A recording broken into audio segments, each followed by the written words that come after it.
spokesperson that more interviews were conducted today. Now my exclusive interview with Charles Ramsey, one of the neighbors who noticed that Amanda Berry was screaming for help. His actions last night have a lot of people around here calling him a hero. I spoke with Charles Ramsey this evening. So you moved in about a year ago. Yeah. You'd seen Ariel Castro around, right?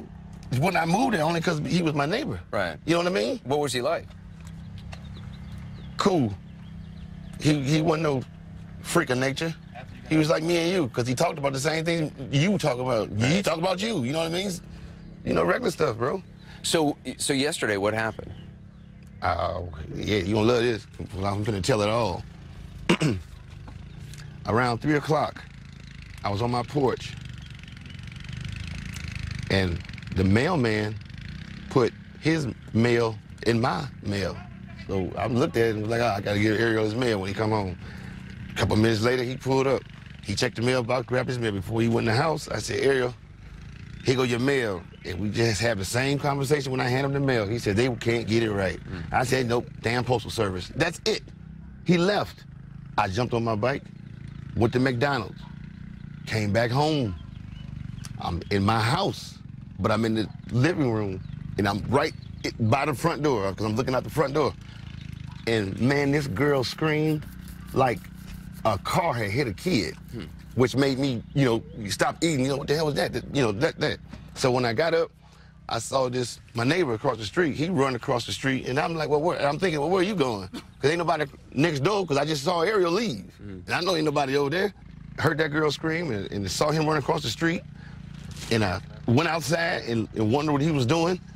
And Amanda say, I'm stuck in here, help get me out. So he either don't know English that well or panic. But he just looked at me and was like, he's a girl. And that's all he did. So here I come with my, you know, half-eaten Big Mac. And I look and I say, well, what's up? And she's like, I've been trapped in here and he won't let me out. It's me and my baby. I say, well, you ain't gotta talk no more, come on. And I'm trying to get the door open and can't, because he done torture chambered it some kind of way and locked it up, right?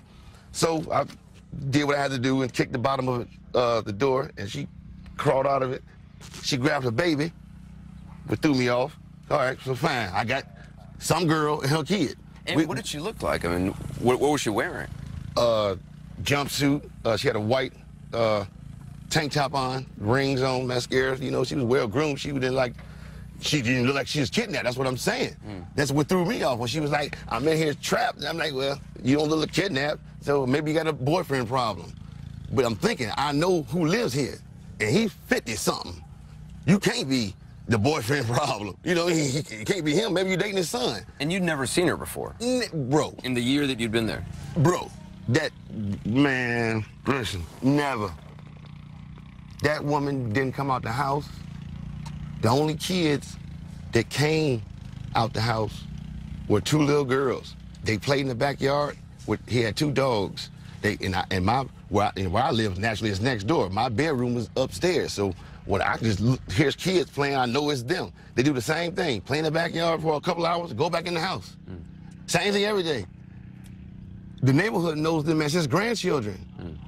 So it's no big deal. He got his grandkids over all the time. I thought. Amanda Berry then, asked to call 911? And I took her to my house. Now, I'm nervous as hell, so I'm fumbling with my phone.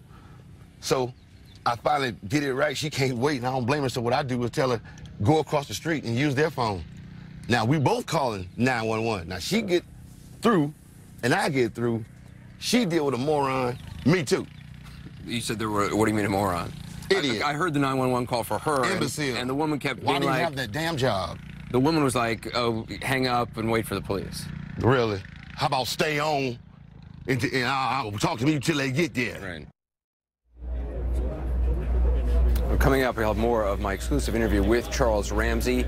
He tells me what it feels like to have been living in the neighborhood for a year without knowing that women were being allegedly held captive inside that house. He also says he doesn't believe he should get the reward money, that it should go to the women. That's next.